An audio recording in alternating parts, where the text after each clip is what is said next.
അസ്സലാമു അലൈക്കും ഫ്രണ്ട്സ്. ഇന്ന് ഞാനിവിടെ കാണിക്കുന്നത് താരനും മുടികൊഴിച്ചിലിനൊക്കെ ഉള്ളൊരു നാച്ചുറൽ റെമഡിയാണ് കേട്ടോ കാണിക്കുന്നത്. അപ്പോൾ ഈ നാച്ചുറൽ റെമഡിയുടെ ഇൻഗ്രീഡിയൻസ് എന്തൊക്കെയാണെന്ന് നോക്കാം. അപ്പോൾ അതിന് വേണ്ടിയിട്ട് നമ്മൾ എടുത്തിട്ടുള്ളത് ഷിക്കാക്കായ് പൗഡർ, പിന്നെ റീത്ത പൗഡർ, നമ്മൾ സോപ്പ് കായ എന്നൊക്കെ പറയും, പിന്നെ ആംല പൗഡർ, നെല്ലിക്ക ഉണക്കി പൊടിച്ചിട്ടുള്ളതാണത്. അപ്പോൾ ഇതിൻ്റെയൊക്കെ വാങ്ങണമെന്നുണ്ടെങ്കിൽ ലിങ്ക് ഞാൻ ഡിസ്ക്രിപ്ഷനിൽ കൊടുക്കാം കേട്ടോ. അപ്പോൾ ആവശ്യമുള്ളവർക്കത് നോക്കാം. പിന്നെ ഇത് മുടി കൊഴിച്ചിലിനും താരനും ഡ്രൈ സ്കാൽപ്പ് ഉള്ളവർക്കും ഒക്കെ തീർച്ചയായിട്ടും വളരെ ഉപകാരപ്രദമായിട്ടുള്ളൊരു റെമഡിയാണ് കേട്ടോ. അപ്പോൾ സ്പ്ലിറ്റൻസ്, അകാലനര, തലചൊറിച്ചിൽ എന്നിവയ്ക്കൊക്കെ വളരെ നല്ലതാണ് ഇത് ഉപയോഗിക്കുന്നത്. ഇത് ഉപയോഗിച്ച് കഴിഞ്ഞതിന് ശേഷം കണ്ടീഷണർ ഉപയോഗിക്കേണ്ട ആവശ്യമൊന്നും വരുന്നില്ല.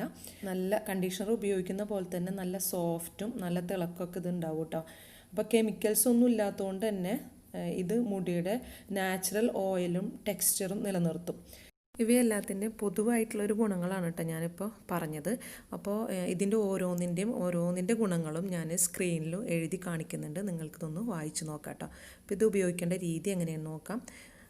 ആദ്യം തന്നെ നമ്മൾ ഈ എല്ലാ പൗഡറും, ഇപ്പം ഞാനിപ്പോൾ ഒരു 200 ഗ്രാമിൻ്റെ പൗഡറാണ് കേട്ടോ. ഓരോ പാക്കറ്റും 200 ഗ്രാം വീതമുണ്ട്.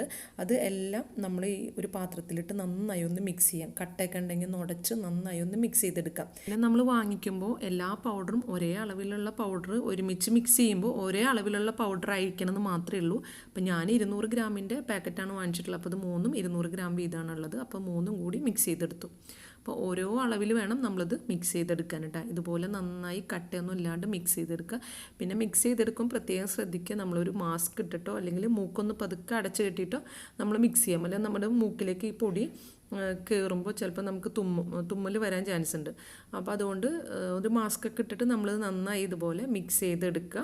ഇത് നല്ല എയർ ടൈറ്റ് ആയിട്ടുള്ള കണ്ടെയ്നറിൽ വെച്ച് നമുക്ക് സൂക്ഷിക്കാം കേട്ടോ. അപ്പോൾ നമ്മളിത് ആ ഒരു വലിയ കണ്ടെയ്നറോടുകൂടി തന്നെ ബാത്റൂമിൽ കൊണ്ടുവന്ന് വെക്കേണ്ട ആവശ്യമില്ല. എന്ന് വെച്ചാൽ നമ്മൾ അതിൻ്റെ അകത്ത് വെള്ളമൊക്കെ വീണ് കഴിഞ്ഞാൽ പെട്ടെന്ന് കട്ട പിടിക്കാനുള്ള ചാൻസ് ഉണ്ട്. അപ്പോൾ അതുകൊണ്ട് നമ്മൾ ഒന്നില്ലെങ്കിൽ ആവശ്യം നേരത്തെടുത്ത് കുറേശ്ശെ ഒരു പാത്രത്തിലാക്കി കൊണ്ടുപോയി ഉപയോഗിക്കുക. അല്ലെന്നുണ്ടെങ്കിൽ ചെറിയൊരു കണ്ടെയ്നറിലാക്കിയിട്ട് കുറേശ്ശെ കൊണ്ടുവന്ന് ബാത്റൂമിൽ വെക്കാം. അങ്ങനെ നമുക്ക് ഇത് ഉപയോഗിക്കാം കേട്ടോ. ഞങ്ങളിത് 2 വർഷത്തോളമായിട്ടാണ് ഉപയോഗിച്ച് തുടങ്ങിയിട്ട്. പിന്നെ നമ്മൾ താരനൊക്കെ ഉള്ള ആൾക്കാരാണെന്നുണ്ടെങ്കിൽ ആഴ്ചയിൽ ഒരു ദിവസം തലയിൽ എണ്ണ തേച്ചിട്ട് ഈ ഒരു ഷാമ്പൂ ഇട്ടിട്ട് നന്നായി ഒന്ന് കഴുകിക്കളയാം. ഇതെങ്ങനെ യൂസ് ചെയ്യുന്നത് കാണിക്കാം കേട്ടോ. അപ്പോൾ അതിന് വേണ്ടിയിട്ട് ഇപ്പോൾ കുറച്ച് മുടിയുള്ള ആൾക്കാരാണെന്നുണ്ടെങ്കിൽ 2 ടീസ്പൂൺ ഇതുപോലെ നിറച്ച് 2 ടീസ്പൂൺ എടുത്തിട്ട് അതിലേക്ക് കുറച്ച് വെള്ളം ഒഴിച്ച് നന്നായി ഒന്ന് മിക്സ് ചെയ്യാം. അതിൻ്റെ വല്ല ചെറിയ കട്ടകളൊക്കെ ഉണ്ടെങ്കിൽ ഒന്ന് നന്നായി ഉടച്ച് മിക്സ് ചെയ്യാം. പിന്നെ ഇത് വാങ്ങിക്കുമ്പോൾ എപ്പോഴും ശ്രദ്ധിക്കണം, വളരെ നൈസായിട്ടുള്ള പൊടി വാങ്ങിക്കരുത്. ചെറിയ തരിതരിയോടുള്ള പൊടി മേടിക്കണം കേട്ടോ. അതാണ് ഏറ്റവും കൂടുതൽ നല്ലത്. കഴുകിക്കളയുമ്പോൾ തലേന്ന് ആ പൊടി പോവാനും പിന്നെ എണ്ണ നന്നായി പോവാനും കുറച്ച് തരിയോട് കൂടിയിട്ടുള്ളതാണ് കേട്ടോ നല്ലത്. അപ്പോൾ തലയിൽ ആദ്യം തന്നെ നമ്മൾ കുറച്ച് വെള്ളം ഒഴിച്ച് ഒന്ന് നനച്ചെടുക്കാം. നനച്ചതിന് ശേഷം നമ്മൾ സ്കാൽപ്പിൽ കുറേശ്ശായിട്ട് തേച്ച് പിടിപ്പിച്ചതിന് ശേഷം ചെറുതായിട്ടൊന്ന് സോഫ്റ്റായിട്ട് മസാജ് ചെയ്തിട്ട് ഒന്ന് ഇതുപോലെ 2-3 മിനിറ്റ് ഒന്ന് വെക്കുക.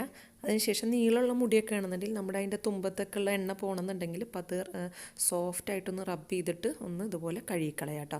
മുടി ഉണങ്ങിയതിന് ശേഷം നമ്മൾ മുടി ഭയങ്കര ഡ്രൈ ആയിട്ടിരിക്കണമെന്നുണ്ടെങ്കിൽ കയ്യിലൊരു 2-3 തുള്ളി നമ്മൾ കോക്കനട്ട് ഓയിലോ ഹെയർ സെറമോ എന്തെങ്കിലും തേച്ചിട്ട് എടുത്തിട്ട് 2 കയ്യിലാക്കിയിട്ട് തലയോട്ടിയിൽ തട്ടാത്ത രീതിയിൽ മുടിയുടെ മുകളിൽ മാത്രമായിട്ടൊന്ന് തേച്ച് കൊടുക്കുക. ഇങ്ങനെ ചെയ്താൽ നല്ല സോഫ്റ്റും സ്മൂത്തായിട്ടുള്ള മുടിയാകും കേട്ടോ. എൻ്റെ ഈ വീഡിയോ എല്ലാവർക്കും ഉപകാരപ്രദമായി എന്ന് വിശ്വസിക്കുന്നു. അപ്പോൾ ഇഷ്ടമായാൽ ഫ്രണ്ട്സിനും റിലേറ്റീവ്സിനൊക്കെ ഒന്ന് ഷെയർ ചെയ്ത് കൊടുക്കാൻ മറക്കരുത് കേട്ടോ. ഇൻഷാ അല്ലാഹ് അടുത്തൊരു വീഡിയോ ആയിട്ട് വീണ്ടും വരാം. താങ്ക്